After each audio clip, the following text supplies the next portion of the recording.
အားလုံးပဲမင်္ဂလာပါရှင် reorder question တစ်ပုဒ်ကိုအတူတူပြန်ပြီးမှ practice လုပ်ကြရအောင်เนาะပထမဦးဆုံး scheme and scan လုပ်လိုက်မယ် eos titonus he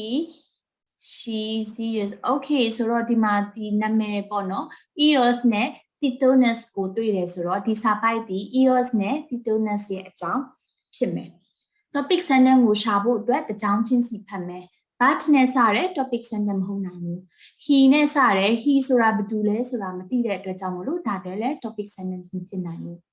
she နဲ့စတဲ့ဟုတ်တယ် she ဆိုတာဘာတူလဲဆိုတာမသိတဲ့အတွက်ကြောင့်မလို့ဒါလည်း topic sentence မဟုတ်နိုင်ဘူးဆိုတော့ဒီတစ်ကြောင်းပဲကျန်တော့တယ်ဒီတစ်ကြောင်းမှာနာမည်တွေပါတယ်ဆိုတော့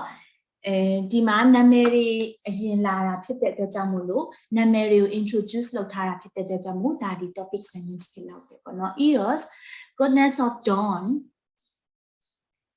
fell in love with a youth named Titonus and the two spent many happy years together ဟုတ်တယ်ဒီစာကြောင်းမှာပေါ့နော်ဒီ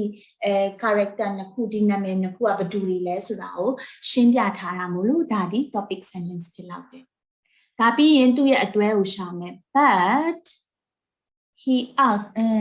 to do the spend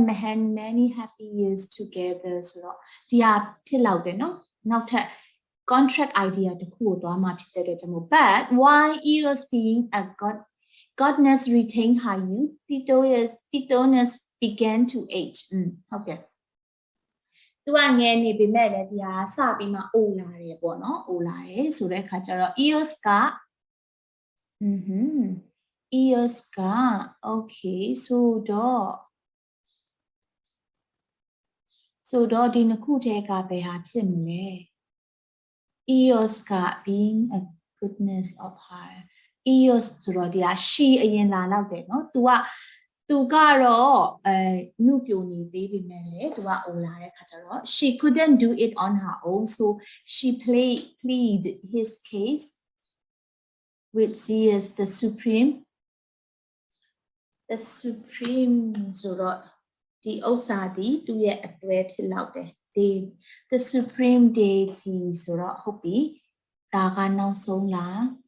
he asked his beloved to grant him immortality ဆိုတော့ဘယ်ဟာအရင်လာရမလဲဒါအရင်လား okay ဖြေကိုစစ်ကြည့်မယ်ဟုတ်တယ်နော်ဆိုတော့ဒီမှာ तू ကအစပြီးအိုလာတာဖြစ်တဲ့အတွက်ကြောင့်မလို့ तू က he asked his beloved သူ့ရဲ့ဒီပေါ့နော်သူ့ရဲ့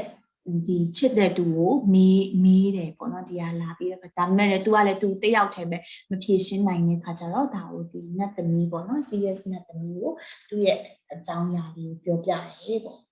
ဆိုတော့ဒီလိုလေးဖတ်ပြီးမှ reorder ကိုဘယ်လိုဖြည့်ရှင်းတယ်လဲဆိုတာကိုနားလည်မယ်လို့မျှော်လင့်ပါတယ်အားလုံးကိုလည်းကျေးဇူးတင်ပါတယ်